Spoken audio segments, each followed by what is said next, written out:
My mom, struggling to breathe at our neighborhood barbecue, had her asthma inhaler snatched by the HOA president, Margaret Voss, as punishment for violating petty rules. Little did Margaret know my sweet, wheezing mother, Laura Bennett, was an undercover FBI agent investigating the HOA's corrupt empire. Red and blue lights pierced our curtains as an ambulance whisked Mom away, all because Margaret couldn't stand our garden gnome, Percy. I stood in the driveway, trembling with rage and fear. 10 hours earlier, life seemed normal. We just settled into our new home in Willow Grove Estates when Margaret, in her pristine navy blazer, knocked sharply during our pizza dinner.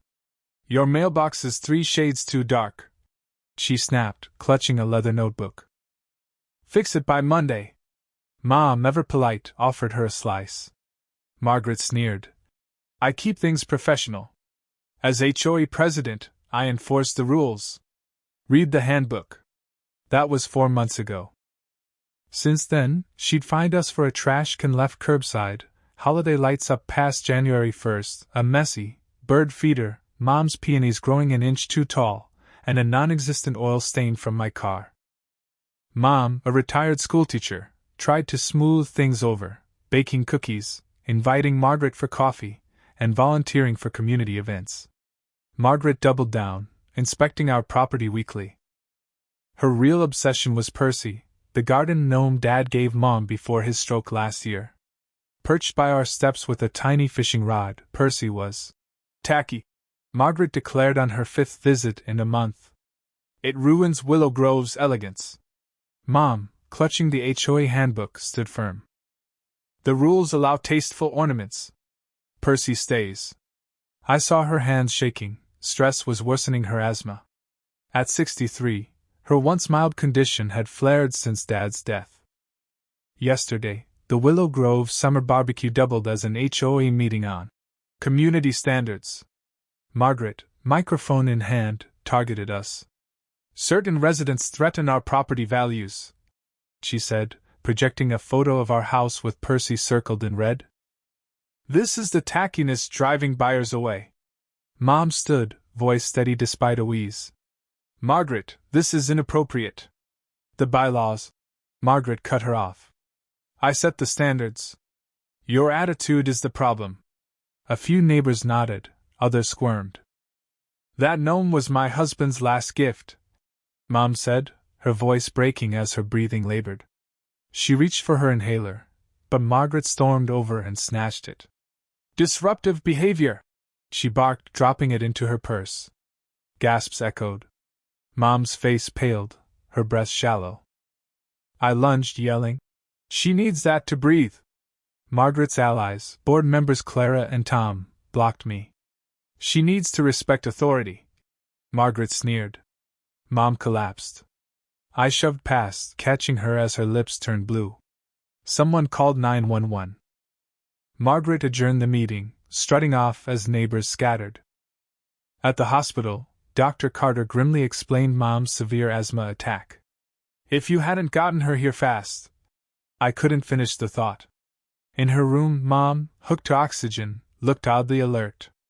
"Did you bring my secure phone?" "Locked drawer, my nightstand." Confused, I protested. "Mom, rest." "I'm calling the police." "No police," she said sharply. "Get the phone."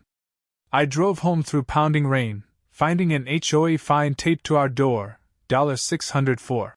Disruptive conduct. In Mom's room, I unlocked her drawer, revealing an unfamiliar phone and a notebook of financial codes. Back at the hospital, Mom locked the door. "Sit down, honey," she said, her voice calm, commanding. She dialed the phone. "Agent Laura Bennett, code Bravo Echo 19. I need Director Hayes. Urgent." My jaw dropped. "My cover's at risk," she told the phone. "The subject endangered me physically. We need to move now." Turning to me, she said, "I'm not just a schoolteacher. I've been FBI, financial crimes, for 38 years. She showed me a badge hidden under her gown. "Margaret Voss is laundering money through the HOA. We moved here to investigate." My world spun. Dad, her accountant, husband, had been her handler. Her inhaler? A recording device captures Margaret's deals.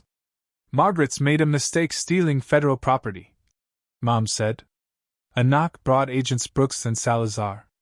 Director Hayes greenlit action, Brooks said. Margaret's emergency HOA meeting tomorrow is our chance. Mom nodded. The quarterly fees just came in. She'll move the money post-meeting. To me, she said. Attend tomorrow. Record everything. Act normal. I barely slept, spotting black SUVs discreetly parked nearby. At the meeting, Margaret sat smugly, Mom's inhaler displayed like a trophy.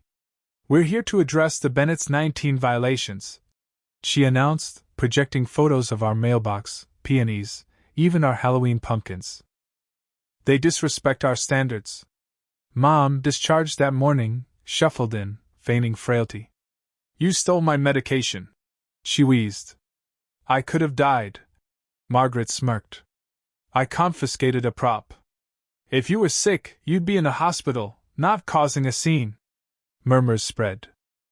Suddenly, Mom straightened, pulling her badge. I'm Agent Laura Bennett, FBI. You're under investigation, Margaret Voss. The room erupted. 2 agents stormed in. This inhaler, Mom declared, recorded your talks about funneling HOA funds to your Miami condo. Margaret's face twisted. You can't record me. It's legal in a federal investigation. Mom shot back. We have bank records, $250,000 in fees diverted to your accounts, plus falsified reports. You endangered a federal agent by withholding my inhaler. Margaret lunged for it, but an agent intervened. That's federal property. Neighbors exploded. Lisa, a single mom, shouted. They fined me $1,800 when my sprinklers broke while I was at my dad's funeral. Others chimed in. Exorbitant fines, unfair rules. Mom projected financial records. These show your fees funneled to Margaret's shell companies. Margaret screamed. You'll regret this. My cousin knows Congressman Lee. Congressman Lee's office flagged your HOA for predatory practices. Mom replied. As agents cuffed Margaret, Clara, and Tom, Mom addressed the crowd. Willow Grove was one of 14 communities used as fronts for money laundering and worse. Later, in the community center basement, agents uncovered a hidden room stacked with files, computers, and a printing press. Identity theft, Mom said, flipping through fake IDs with neighbors' photos but false names. They sold these to criminals, using HOA events to harvest images. My gnome's camera, Mom revealed, had caught Margaret's late-night basement visits. You suggested that camera, I stammered. She winked. Couldn't install official gear without blowing my cover. That night, Mom said, pack essentials. We're going to a safe house.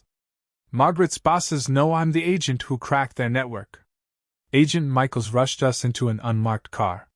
6 months later, we returned. Margaret's trial exposed a nationwide crime ring. She and her cronies got decades. Our neighbors threw a block party under a new HOA led by Lisa, with one rule. Be kind. Mom, truly retired, patted her real inhaler. No more chasing criminals. Percy stood proudly by our door, a symbol that small things can hide big secrets. What do you think? Was Mom's deception justified to catch Margaret, or should she have been upfront?